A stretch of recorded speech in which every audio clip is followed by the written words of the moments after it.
बच्चों, आज आप सभी लोगों का कक्षा 10 के हिंदी विषय के गद्य खंड में सभी लोगों का स्वागत है। और प्रकरण में जो पिछले दिन से चला आ रहा है अजंता, जो लेखक डॉक्टर भगवत शरण उपाध्याय पुरातत्व विभाग से संबंधित यह रचना आपके पाठ्यक्रम में जो रखा गया था, उसका यह दूसरा भाग अर्थात यह द्वितीय भाग के रूप में, या आप यूँ कहें तृतीय भाग अब शुरू हो गया। तृतीय भाग, तो इस तृतीय भाग में जो गद्यांश है कि बुद्ध के इस जन्म की, और यहाँ तक संभालने लग जाते हैं, इस अंश की आप व्याख्या देखें। तो शुरू करते हैं कि बुद्ध के इस जन्म की घटनाएं तो इन चित्रित कथाओं में हैं ही, उनके पिछले जन्मों की कथाओं का भी इसमें चित्रण हुआ है। अर्थात अभी इसके पूर्व आपको बताया गया कि बुद्ध के समय की जितनी इस जन्म की जो भी घटनाएं हैं, यशोधरा से लेकर के राहुल तक का, और महानिष्क्रमण से और उनके निर्माण तक का, यह सभी चित्रित कथाएं अजंता की गुफा में बने जो भित्ति चित्र हैं, या जो उनके छत और दीवारों पर बनी हुई चित्र हैं, उसमें तो वह कथाएं चित्रित की गई हैं। उनके पिछले जन्मों की कथाओं का भी इसमें चित्रण हुआ है। अर्थात पिछले जन्म में वह इस जन्म के अतिरिक्त पिछले जन्मों में उन्होंने उनसे संबंधित जो कुछ कथाएं हैं उसे भी चित्रित किया गया है। पिछले जन्म की ये कथाएं जातक कहलाती हैं। बौद्ध धर्म में यह जो पिछले जन्म की कथाएं होती हैं उन्हें जातक के नाम से जाना जाता है, उन्हीं को जातक कहा गया है। और इन बौद्ध धर्म के इन जातक कथाओं की संख्या जो है वह 555 है, और इनका संग्रह जातक नाम से प्रसिद्ध है। अर्थात बौद्ध धर्म में जातक कथाओं का बड़ा ही महत्वपूर्ण स्थान है, जो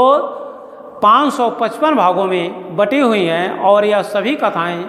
भगवान बुद्ध से संबंधित हैं, जिनका बौद्धों में बड़ा मान है। इन्हीं जातक कथाओं में से अनेक अजंता के चित्रों में विस्तार के साथ लिख दी गई है। अर्थात जो अजंता के गुफाओं में बनी जो मस्जिद है, वह मंदिर है, इन मंदिरों में वह उन चित्रों को विस्तार के साथ लिखी गई है जो 555 जातक कथाएं हैं और बौद्ध से संबंधित हैं। इन पिछले जन्मों में बुद्ध ने गज, कपि, मृग आदि के रूप में विभिन्न योनियों में जन्म लिया,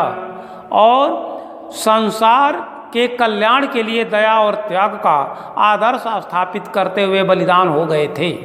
ऐसा उन चित्रों के माध्यम से ऐसा लगता है कि पिछले जन्म में भगवान बुद्ध जो गज अर्थात हाथी के रूप में, कपि अर्थात बंदर के रूप में, और मृग अर्थात हिरण के रूप में विभिन्न योनियों में जन्म लिए, और इन योनियों में जन्म लेकर योनियों के स्वभाव के अनुसार विचरण करते हुए, अर्थात जिस जोन में जन्म लिए उस जोन के जीव के स्वभाव के अनुसार विचरण करते हुए वे संसार के कल्याण के लिए दया और त्याग का आदर्श स्थापित करते हुए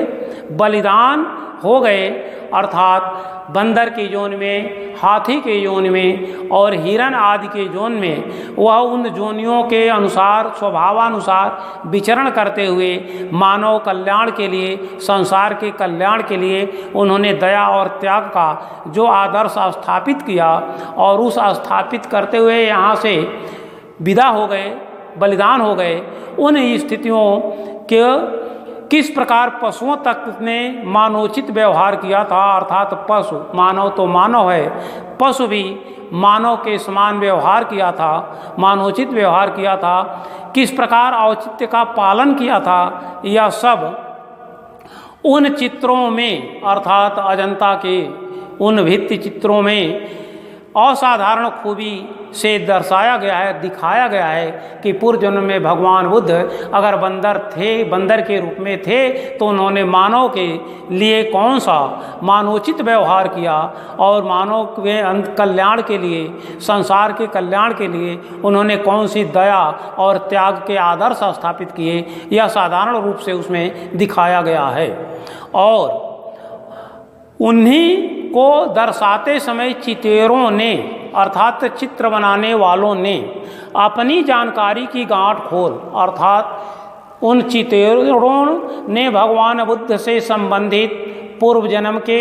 जो कथाएं हैं, उन कथाओं का जो ज्ञान है, उन सभी ज्ञान की गांठ को वहाँ खोल दिया है। अर्थात जितना उनका ज्ञान था वह सभी ज्ञान उन चित्रों के माध्यम से वहाँ अंकित कर दिए गए हैं, जिससे नगरों और गांवों, महलों और झोपड़ियों और समुद्र और पनघटों का संसार अजंता के उस पहाड़ी जंगल में उतर पड़ा है। अर्थात इन चित्रों के माध्यम से उन्होंने जो अपनी जानकारी के गांठ खोले हैं वह उन सभी में, जिससे नगरों और गांवों, नगर और गांवों में क्या होता है, महलों और झोपड़ियों में क्या होता है, समुद्रों और पनघटों अर्थात उच्च से लेकर के निम्न तक और निम्न से लेकर के उच्च तक, यह संसार अजंता के उस पहाड़ी जंगल में उतर पड़ा है। गांव खोजना है तो भी वहाँ मिलेगा, नगर खोजना है तो भी मिलेगा, झोपड़ियों से संबंधित कहानी, महलों से संबंधित कहानी, पनघटों से संबंधित कहानी और समुद्रों से संबंधित कहानियाँ, यह सभी उस पहाड़ी जंगल में उतर पड़ा है जो पर्वतों को, पहाड़ों को काट काट करके बनाया गया है। और वह चित्रकारी इस खूबी से संपन्न हुई है कि देखते ही बनता है। जैसे लगता है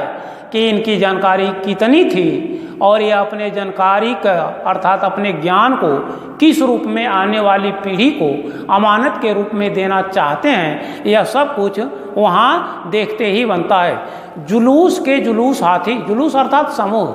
समूह के समूह हाथी, घोड़े, दूसरे जानवर जैसे सहसा जीवित होकर अपने अपने समझाए हुए काम जादूगर के इशारे पर संभालने लग जाते हैं। ऐसा देखने से लगता है कि यह वास्तविक चित्र नहीं बल्कि वास्तविक जानवर हैं जो अपने अपने काम में जैसे जैसे जादूगर ने जो जो उनसे कराना चाहा वह सब एकमात्र इशारे अर्थात संकेत पर वह अपने अपने कामों में लग गए, काफ़ी तल्लीनता के साथ जैसे वह लग जाते हैं। यह निश्चित रूप से यह भित्ति चित्र अर्थात दीवारों पर बनाए गए चित्र चितेरों के द्वारा अपने ज्ञान को पूरी तरह से वहाँ चित्रण करने का जो अवसर प्राप्त हुआ है, वह अगर किसी को देखना है तो निश्चित रूप से वह अजंता के गुफाओं में बने उन दीवारों और छतों के चित्र के माध्यम से देख सकते हैं। इन गुफाओं का निर्माण ईसा से करीब 200 साल पहले ही शुरू हो गया था। अर्थात ईसवी सन प्रभु ईसा मसीह के जन्म के करीब 200 साल पहले ही शुरू हो गया था और वे 7वीं सदी तक बनकर तैयार भी हो चुकी थी। अर्थात 7वीं शताब्दी तक आते आते वह सभी चित्र बन करके तैयार हो गई थी। एक दो गुफाओं में करीब 2000 साल पुराने चित्र भी सुरक्षित हैं, पर अधिकतर चित्र भारतीय इतिहास के सुनहरे युग गुप्त काल अर्थात 5वीं सदी और चालुक्य काल, यह दो इतिहास के बहुत ही प्रमाणित समय हैं जिन्हें गुप्त काल और चालुक्य काल अर्थात 5वीं शताब्दी और 7वीं शताब्दी, 5वीं शताब्दी में गुप्त काल और 7वीं शताब्दी में चालुक्य काल के इन दोनों के बीच में अर्थात गुप्त वंश और चालुक्य वंश के स्थापना के ठीक बीचों बीच में मध्य में यह सभी चित्र बने हैं, ऐसा इतिहास से प्रमाणित होता है। अजंता संसार की चित्रकलाओं में अपना अद्वितीय स्थान रखता है। पूरे दुनिया में जो भी चित्रकला हैं उन चित्रकलाओं में अजंता अद्वितीय स्थान रखता है, अर्थात उसके समान दूसरा कोई नहीं है। इतने प्राचीन काल के इतने सजीव, इतने गतिमान, इतने बहुसंख्यक कथा प्रमाण चित्र कहीं नहीं बने हैं। अर्थात हमारे इतिहास से संबंधित और सजीव चित्र जो बहुत संख्या में बने हैं वह काफ़ी अधिक संख्या में बने हैं, जो काफ़ी गतिमान हैं। यह चित्र केवल अजंता में है, बाकी कहीं किसी जगह नहीं दिखाई देंगे। अजंता के चित्रों ने देश विदेश सर्वत्र की चित्रकला को प्रभावित किया। अर्थात सभी चित्रकलाएं, अन्य देशों के सभी चित्रकला को यह प्रभावित करके इसकी नकल करके अन्य देशों में बनाए गए, देश विदेश में चित्र बनाए गए। उसका प्रभाव पूर्व के देशों की कला पर तो पड़ा ही, मध्य पश्चिम एशिया भी उसके कल्याणकर प्रभाव से वंचित न रह सका। अर्थात यह अजंता केवल भारत को ही नहीं प्रभावित किया, बल्कि मध्य पश्चिम एशिया महाद्वीप को भी प्रभावित किया और साथ ही साथ पूर्व के देशों की भी वह कला पर अपना प्रभाव छोड़ा, जो नकल करके इन देशों में भी इस प्रकार के सजीव चित्र बनाने की परंपरा शुरू हो गई। और आज भी अपने आप में यह अजंता की गुफा जो अमानत के रूप में हमारे पूर्वजों ने यहाँ रखा, उसका जो अध्ययन हमारे लिए यह इस पाठ के माध्यम से कराया गया। आज